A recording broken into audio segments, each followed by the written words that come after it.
Sir నమస్కారం sir. నమస్తే అండి. సార్ అది మన కనకరత్నం సార్ గురించి ఒకటి బయోపిక్ చేస్తున్నాము. దాని సారు చాలా సందర్భంలో తమరి గురించి చెప్తుండే, మాకు ట్రైనింగ్ పీరియడ్లో ఉన్నాడు సార్ ఇలా. సో అందుకనే ఈ సందర్భం మళ్ళీ ఉదయం మీరు వెళ్తున్నారంటే సార్ ఇప్పుడు అంటే వచ్చినాం సార్.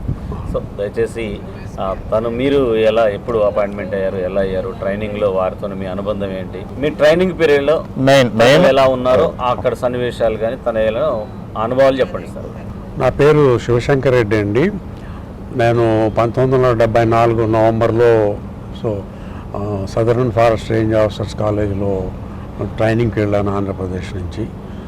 మేము ట్రైనింగ్ చేసేటప్పుడు దరిదాపుల్లో ఒక 20 ఆఫీసర్స్ ఆంధ్రప్రదేశ్ నుంచి ఉండేవాళ్ళు. మేము మొత్తము 120 మంది ఉండేవాళ్ళము. అంటే వివిధ రాష్ట్రాల నుంచి, మహారాష్ట్ర, కేరళ, కర్ణాటక, గోవా, ఇలాగా ఈవెన్ ఫ్రమ్ ఆఫ్ఘనిస్తాన్, శ్రీలంక నుంచి కూడా ఉండేవాళ్ళము. మాతో పాటు ఈ ట్రైనింగ్ ప్రోగ్రాంలో కనకరత్నం గారు కూడా ఉండేవాళ్ళు. కనకరత్నము నాకు చాలా దగ్గర సంబంధం ఉంది. ఆ పీరియడ్లో నేను ఒక సంవత్సరం 2 నెలలు ఆ ట్రైనింగ్లో ఉన్నాను. ఆ సంవత్సరం 2 నెలల తర్వాత నేను డెహ్రాడూన్ ట్రైనింగ్ పోయినాను. అక్కడి నుంచి అంటే అక్కడ ఇండియన్ ఫారెస్ట్ సర్వీస్లో రిక్రూట్మెంట్ వస్తే అక్కడికి వెళ్ళాను. ఈ సంవత్సరం 2 నెలల కాలంలో మేము చాలా దగ్గరగా మెలిగేవాళ్ళము.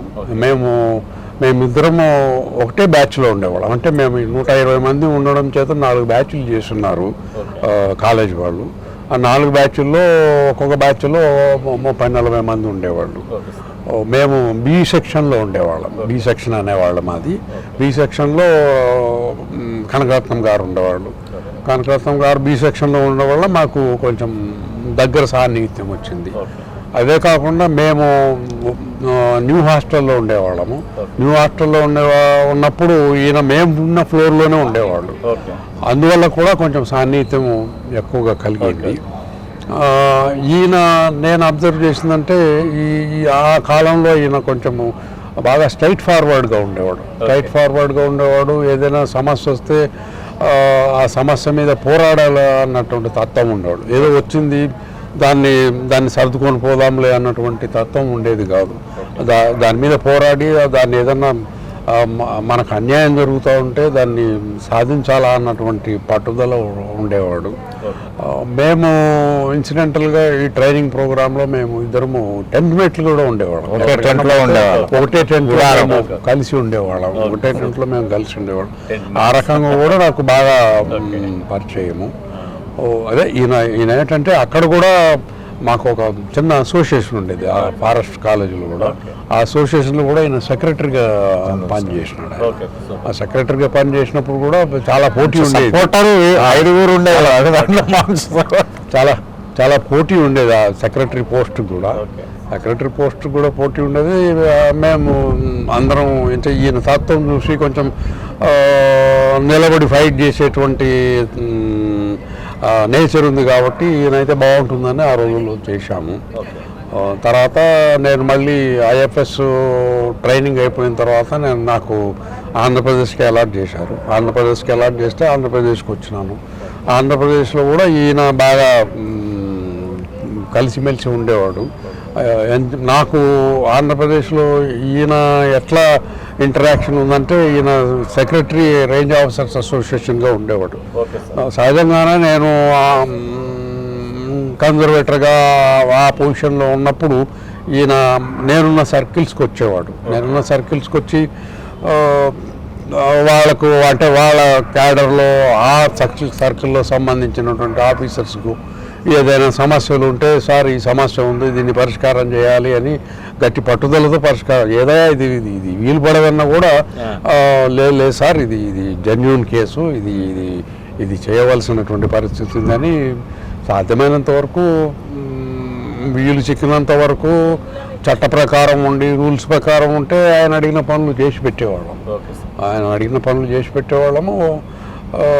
నేను విన్నది చూసింది ఏమిటంటే రిటైర్ అయిన తర్వాత కూడా ఒక సీనియర్ సిటిజన్స్ ఒక ఫారం లాంటిది క్రియేట్ చేసి సమాజంలో సీనియర్ సిటిజన్స్ గురించి ఒక రకమైనటువంటి అవేర్నెస్ తీసుకురావాలన్నటువంటి తాపత్రయంతో పోరాడుతూ ఉన్నాడు. ఈ తాపత్రయంలో సీనియర్ సిటిజన్ అందరినీ కలుపుకొని వివిధ చోట్లకు పోయి వివిధ రాజకీయ నాయకులను కలిసి అధికారులను కలిసి వాళ్లకు నచ్చజెప్పి ఈ సమస్యలు ఉన్నాయి వీళ్ళకు ఈ సమస్యలు తీర్చాలని నచ్చజెప్పి ప్రయత్నం చేస్తూ ఉన్నాడు. ఒక సీనియర్ సిటిజన్గా మిగతా సీనియర్ సిటిజన్స్కి సంబంధించి ఆయన వంతు సహాయ సహకారాలు పూర్తిగా చేస్తున్నాడు. కనకరత్నం ఆ విధంగా మొక్కుసూటి మనిషి. ఏదైనా కావాలి చేయాలి అనుకుంటే పట్టుదలతో సాధించేటువంటి మనస్తత్వం ఉన్నవాడు. Okay sir, super sir. ఎందుకంటే ఇప్పుడు తమరు చెప్పిన దాన్ని బట్టి నాకు అర్థమైంది ఏంటంటే కాలేజీలో కూడా అంటే చదువుకునే రోజుల్లో కూడా అలానే ఉండొచ్చు. బట్ ఇక్కడికి గమనించింది తమరు చెప్పిన దాన్ని బట్టి నేను గమనించింది, ట్రైనింగ్ కాలేజీలో సెక్రటరీ పోటీ చేశాడు, గెలిచాడు. అదేవిధంగా ఉద్యోగరీత్యా వచ్చినప్పుడు కూడా తను అక్కడ అసోసియేషన్కు సెక్రటరీ అయ్యిండు. మళ్ళీ ఆ సమస్యలు తమరే చెప్పారు, ఇప్పుడు ఎవరి సమస్యలను తీసుకొచ్చి సాల్వ్ చేయించుకొని పోయాడు. తర్వాత కూడా రిటైర్మెంట్ అయినాక కూడా సీనియర్ సిటిజన్ ఫౌండేషన్ పెట్టి ఫౌండర్ చైర్మన్గా ఉంటూ వాళ్ళ సమస్యల కోసం కూడా ఇప్పుడు నిరంతరం పోరాటం చేస్తుంటే సో రియల్లీ గ్రేట్ సార్ మీరు. ఎందుకంటే ఈ వయసులో కూడా మీరు ఇంత ఇబ్బంది అంటే లేకుండా ఇంత స్వేచ్ఛగా. అంటే ఇంకొకటి మీరు గమనించాల్సింది సార్, ఆయనకు స్వతహాగా సార్ సొంత పర్సనల్ సమస్యలు, ఆయన కుటుంబానికి సంబంధించిన సమస్యలు ఉన్నా కూడా ఆ సమస్యలను ఎదుర్కొంటూ ఈ తనకున్న ఆశయాన్ని సాధించడానికి ప్రయత్నం చేస్తున్నాడు. అది గొప్ప విషయం. ఇప్పుడు కుటుంబంలో సమస్యలు ఏమీ లేకుండా హ్యాపీగా ఉన్నవాడు ప్రయత్నాలు చేయడం వేరు, కుటుంబ సమస్యలను ఎదుర్కొంటూ ప్రయత్నాలు చేయడం వేరు. దీంట్లో ఇది గొప్ప విషయం. సో సారు నిజం చెప్పాలంటే ఇప్పుడు మీరు చెప్పినట్టు ఇవే కాకుండా ఇంకో కోణం ఉంది సార్లో కూడా. తను ఇప్పుడు సీనియర్ సిటిజన్కి సంబంధించి ఆ ఫోరాన్ని నడుపుతూ వాళ్ళ సమస్యలు నేను కూడా చాలా విన్నాను సార్. వాళ్ళకి సమస్యలు కలెక్టర్లతోని ఎస్పీలతోని మాట్లాడి సాల్వ్ చేయటం. రీసెంట్గా కూడా ఒక మహిళ అమ్మ సీనియర్ సిటిజన్స్ సంబంధించిన తల్లి ఒక ఆమె అదృశ్యం అయితే ఆ కేసుని ఛేదించడానికి తను చాలా కృషి చేసి కలెక్టర్తో మాట్లాడి నాకు తెలుసు. మా వాట్సాప్ మెసేజ్లు మా వాట్సాప్ గ్రూప్లో మెసేజ్లు పెడతా ఉంటారు. అంటే మనకు సిరిడిలో ఉందని ఆమెని కనిపెట్టి తీసుకొచ్చి అంటే సేవ్ చేసినటువంటి వాళ్ళని మళ్ళీ సన్మానం చేసి అంటే చూడండి తను ఫైట్ చేస్తాడు. నిజంగా వాళ్ళు పని చేస్తే వాళ్ళని గుర్తించి సన్మానం చేస్తే మనస్తత్వం కూడా అంటే అన్నీ ఉన్నాయి. సో అవి కాకుండా ఇంకో కోణం ఉంది సార్. తను కూడా స్వతహాగా రచయిత. ఇప్పుడు ఆ సీనియర్ సిటిజన్ సంబంధించి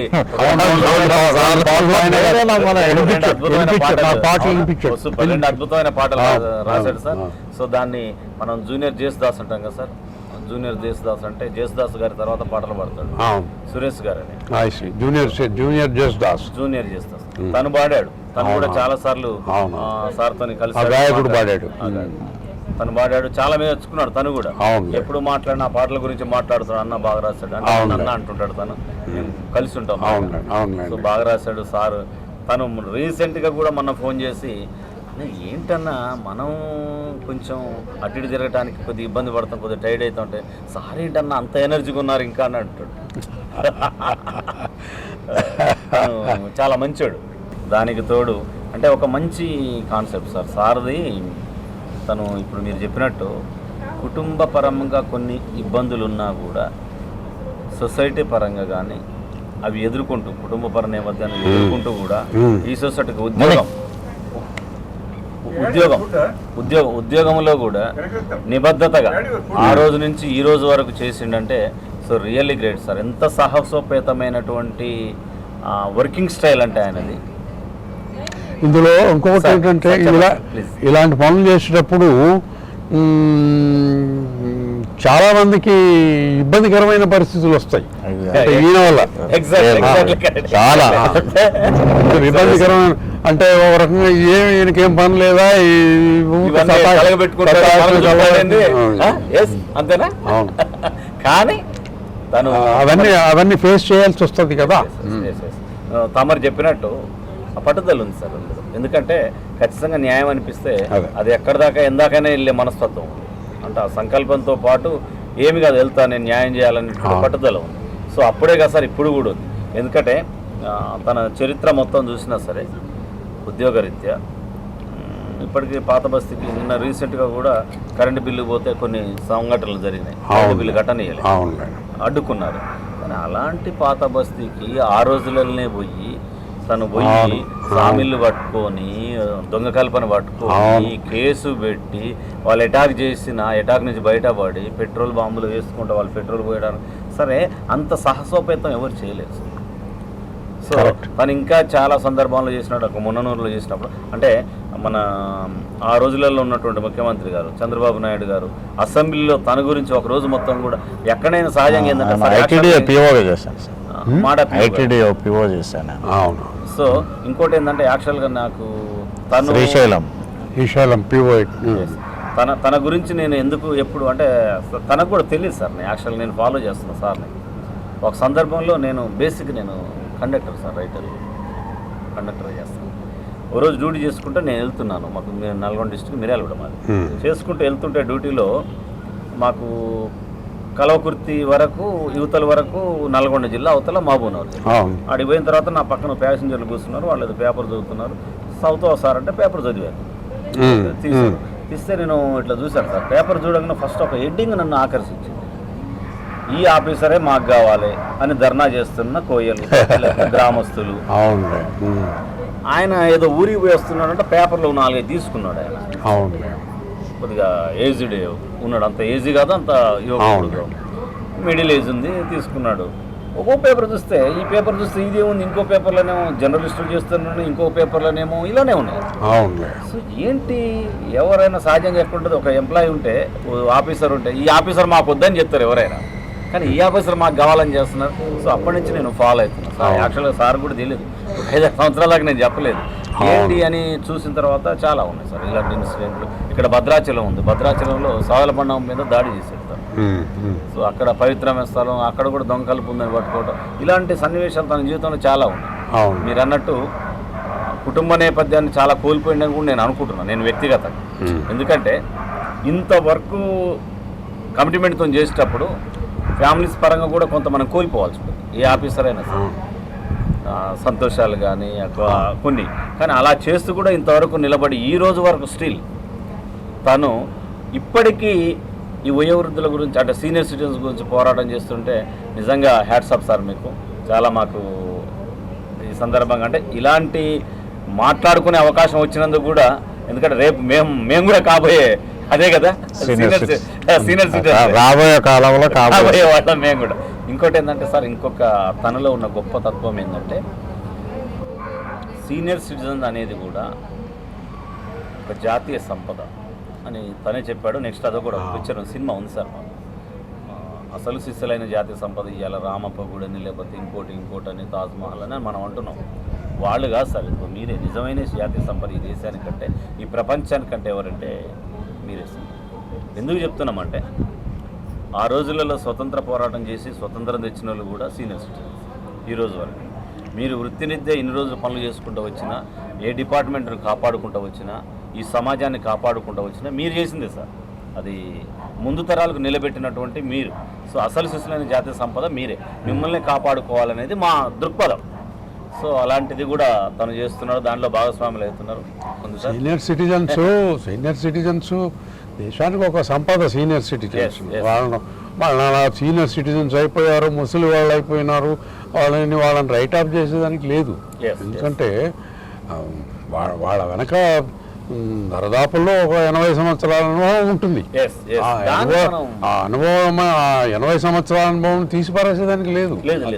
అనుభవాన్ని ఉపయోగించుకోవాలి కాబట్టి ఇప్పుడు రాజకీయ నాయకులు ఉన్నారు, సీనియర్ సిటిజన్స్ అయినా కూడా వాళ్ళను వాడుకుంటా ఉంటారు. ఎందుకంటే వాళ్ళకు అనుభవం రీత్యా వాళ్ళని వాడుకుంటా ఉంటారు. Sitting in a very serene atmosphere, doing some serene work. అనుభవాన్ని ఉపయోగించుకోవాలి. గవర్నమెంట్లో కూడా రిటైర్ అయిన ఆఫీసర్లను ఎందుకు అడ్వైజర్లుగా పెట్టుకుంటారు? ఎందుకంటే వాళ్ళ అనుభవం ఉపయోగించుకోవాలన్న ఉద్దేశంతో అడ్వైజర్లుగా పెట్టుకుంటారు.